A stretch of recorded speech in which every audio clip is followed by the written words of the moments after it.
उत्तर प्रदेश में पिछले 4 सालों से अटकी लटकी और भटकी 69,000 सहायक शिक्षक भर्ती मामला अभी तक अपने निर्णय तक यानी अपने मकसद तक नहीं पहुंच पाया है। ये भर्ती पिछले 4 साल से इसी तरह कानूनी गलियारों में कभी निचली अदालत, कभी हाई कोर्ट, कभी सुप्रीम कोर्ट घूम रही है।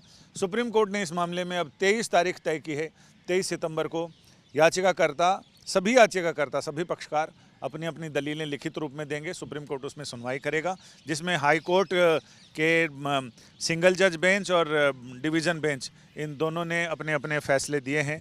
तो हमारे साथ कुछ अभ्यर्थी हैं यहाँ मौजूद, इनसे हम बात करते हैं। आपका पूरा नाम क्या है? मेरा नाम कुर्बान अली है। मैं 69,000 शिक्षक भर्ती में आरक्षण पीड़ित अभ्यर्थी हूँ जौनपुर से। सर, मैं ये बताना चाहूँगा कि ये जब 69,000 शिक्षक भर्ती हुई थी तो उस समय जो है इस पर 19,000 सीटों के हेर फेर का आरोप लगा था। तो हम लोगों ने मित्र वाला नहीं 69,000 शिक्षक भर्ती का कि जो आरक्षित वर्ग के पदों पर, तो इस पर जो है हम लोगों ने एनसीबीसी से जांच करवाई थी। जांच के उपरांत ये मामला सुप्रीम कोर्ट गया और जो है वहाँ से लिस्ट रिविजिट का आदेश हुआ। उसके बाद ये मामला सरकार ने नहीं माना रिविजिट का। वहाँ एटीआरई का एक मामला फंस गया था, क्योंकि रिजर्वेशन और रिलैक्सेशन का मतलब था, क्योंकि एटीआरई जो है इस भर्ती का एक रिलैक्सेशन पार्ट है, रिजर्वेशन पार्ट नहीं है।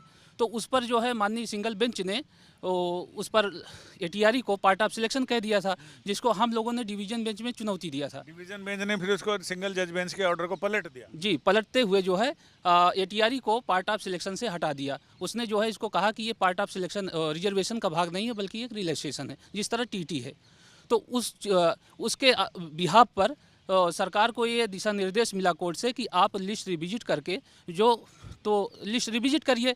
तो लिस्ट रिविजिट में तो कुछ लोगों ने जो नौकरी करने वाले वो कहे कि भैया कि हम तो बाहर हो जाएंगे, करीब 10,000 उन्होंने यहाँ सुप्रीम कोर्ट। आप लोग उसी वर्ग में से हैं जिनको ये डर है कि हम बाहर हो जाएंगे? नहीं, हम लोग आरक्षित वर्ग में हैं, जिसको चयनित होना चाहिए। सारे लोग आरक्षित वर्ग के हैं? आप सारे लोग? जी। और जो सामान्य वर्ग के लोग हैं उनको ये डर है कि वो बाहर हो जाएंगे, तो इसलिए वो इसको बचाना चाह रहे हैं। और तो क्या उसका क्राइटेरिया भी कुछ फिक्स है कि आरक्षित वर्ग को कितने कट ऑफ पे नौकरी मिलेगी और अनारक्षित को कितने में मिलेगी? जी बिल्कुल। क्या है उसमें जो है 60-65 का जो है कट ऑफ रखा गया था कि जो 60% सामान्य वर्ग का नहीं, आरक्षित वर्ग का। अच्छा। अब सामान्य के लिए 65% रखा गया था। अच्छा सर, इसमें है कि ये हमारी पूरा नाम सूबेदार यादव सर। सूबेदार जी। हाँ, ये भर्ती जो है हम चैनल के माध्यम से बताना चाहते हैं। 69,000 भर्ती सुप्रीम कोर्ट में दूसरी बार आई है।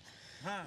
इससे पहले जो है यही एटीआरई में शिक्षा मित्रों के लिए 18,000 कुछ पोस्ट बोला था कि उसको इसमें जो है इस भर्ती में जो है 69,000 में सरकार के द्वारा हलफनामा लगाया गया था। जब 60-65 कटाप और 40-45 कटाप पे शिक्षा मित्रों की लड़ाई थी, तब यही यूपी सरकार ने कहा कि भर्ती प्रक्रिया पात्रता परीक्षा एटीआरई के बाद स्टार्ट होगी। इसके बाद सारे आरक्षण के नियम सब कुछ यहाँ इसके बाद अप्लाई होंगे। लेकिन अब जो है जब आरक्षित वर्ग के लोगों के पदों को गुमराह करके एक अलग से लिस्ट जारी करेगी, अब यहाँ पे जो है ये साबित कर रहे हैं कि ये एटीआरई एक जो है भर्ती प्रक्रिया का पार्ट है। जो सिंगल बेंच ने मारा था, डबल बेंच ने इसको पलट दिया कि ये भर्ती प्रक्रिया जो है एटीआरई की जो है पात्रता परीक्षा है, उसके बाद सारे नियम और आरक्षण के सब लागू होंगे। और उसके बाद अब मामला दोबारा फिर यहाँ सुप्रीम कोर्ट के दरवाजे पर आया है और हमें आशा ही नहीं, पूर्ण विश्वास है कि हमें न्याय मिलेगा। तो इसमें जो सामान्य वर्ग के लोग हैं वो सारे उनकी क्या परेशानी है? सामान्य वर्ग लोगों की जो चयनित हो गए हैं, संतोष यादव भदोही से। सामान्य वर्ग के जो अभ्यर्थी थे वो चयनित हैं, 4 साल से जो है अपनी नौकरी कर रहे हैं और अब उनके ऊपर खतरा लग रहा है। मैटर यहाँ ये है कि रिजर्वेशन और रिलैक्सेशन का। देखिए, गवर्नमेंट जो होती है अलग अलग जगहों की अलग अलग रिलैक्सेशन देती है लोगों को।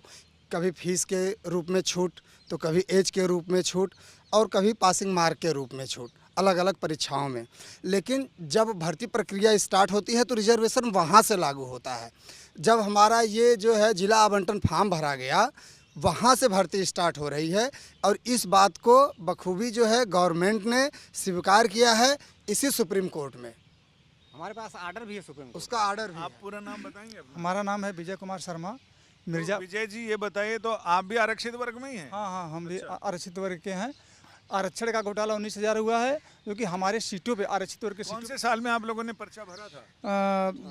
2019 6 जनवरी 2019 को परीक्षा हुई थी।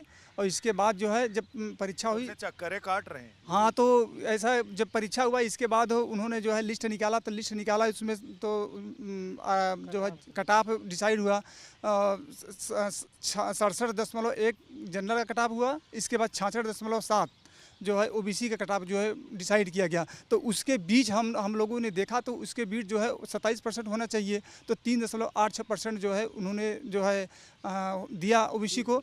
इसके बाद जो है 5% जो है उन लोगों का जो एससी का नहीं दिया। इसलिए हम लोग देखा तो हम लोग धरना किए 2020 से आज जो इसके बाद जो मामला जो है कोर्ट में गया, सिंगल बेंच से हम लोग लड़े मुकदमा, फिर सिंगल बेंच से डिसाइड हुआ, फिर डिवीज़न बेंच में आया, डिवीज़न बेंच से हम लोग जीते।